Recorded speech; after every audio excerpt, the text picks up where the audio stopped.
Remember when everyone was buying virtual land for millions of dollars? Yeah, that was wild. But here's the thing, while the hype died down, something interesting has been quietly happening in the metaverse real estate world. So is virtual property actually dead, or are we missing the next big opportunity? Let's dive in. The rise and fall of virtual land fever. Back in 2021 and 2022, metaverse real estate was absolutely insane. We saw digital plots selling for hundreds of thousands, sometimes millions of dollars. The Sandbox, Decentraland, and other platforms were making headlines daily. But then, reality hit. Prices crashed harder than a Windows 95 computer, and suddenly everyone was calling it a scam. But here's what most people missed.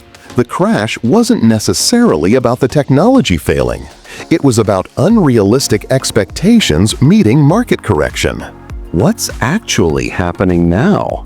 Fast forward to 2025, and the landscape looks completely different.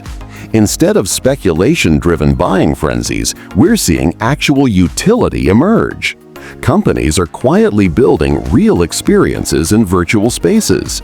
Nike has its permanent virtual store. JP Morgan has maintained their presence in Decentraland. And gaming companies are creating persistent worlds where virtual real estate actually serves a purpose. The key difference? Focus has shifted from speculation to application. The real use cases that matter. Virtual commerce hubs. Brands are discovering that virtual storefronts can offer experiences impossible in physical retail.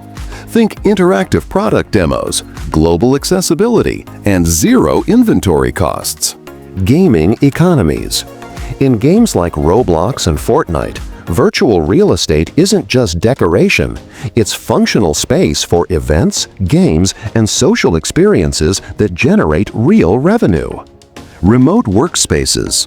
Some companies are experimenting with virtual offices that feel more engaging than Zoom calls, but more flexible than physical spaces. Digital art galleries.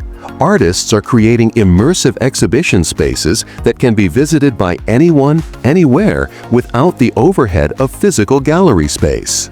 The major challenges still exist.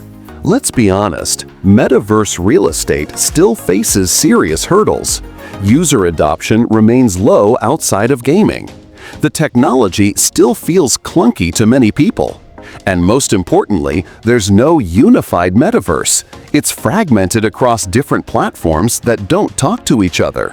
Plus, the environmental concerns around blockchain-based virtual worlds haven't disappeared, and many platforms are still struggling to create compelling reasons for regular people to spend time there. What 2025 actually tells us? The truth is, metaverse real estate in 2025 is neither completely dead nor the revolutionary force some predicted. It's evolving into something more practical and less hyped.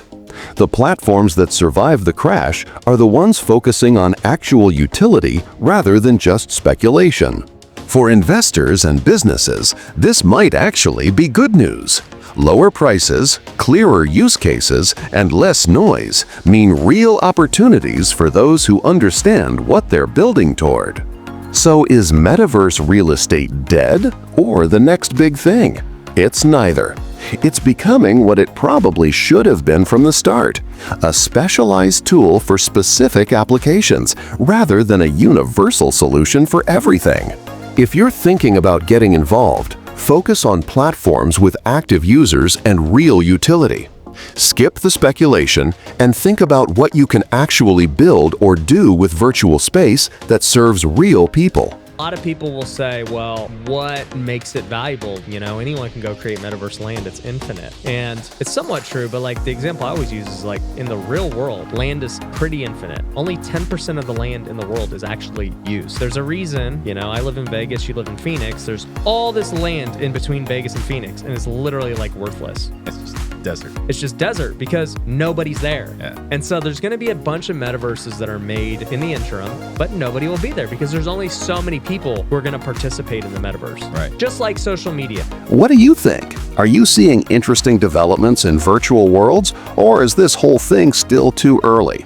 Let me know in the comments below, and don't forget to subscribe for more insights on emerging tech trends.